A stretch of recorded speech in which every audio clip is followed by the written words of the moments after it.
বর্তমানে সুখী মানুষের সংখ্যা প্রায়ই কম, কিন্তু নাই তার কোনো ভালো একটি বাসস্থান, নাই কোনো ভারী গাড়ি, নাই তার সঙ্গী সেই নারী, তবুও কিন্তু সে একজন সুখী মানুষ। তারই পাশে আছে মেঘনা নদী, মেঘনার পাশে তারই ঘর।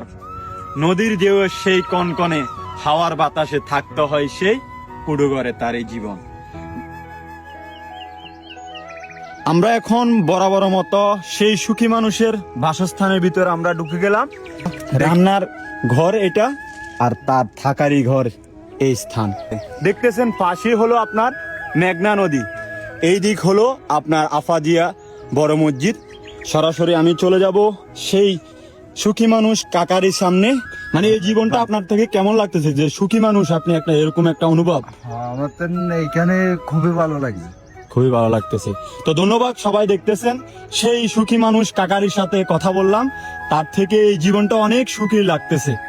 তো অবশ্যই যারা আমার এই ভিডিওটা দেখবেন বেশি বেশি করে শেয়ার করবেন এবং কাকার জন্য অবশ্যই দোয়া করবেন। আর আমরা এই কাকাকে দেখে আমাদের বাস্তব জীবনে যে আমাদের জীবন নিয়ে অনেক আফসোস, অনেকের অনেক জীবন নিয়ে আফসোস থাকে, তারই দিকে তাকান, জীবনের আফসোস বলতে কোনো কিছু নেই। ধন্যবাদ কাকা, ভালো থাকবেন তাহলে, কেমন? আসসালামু আলাইকুম।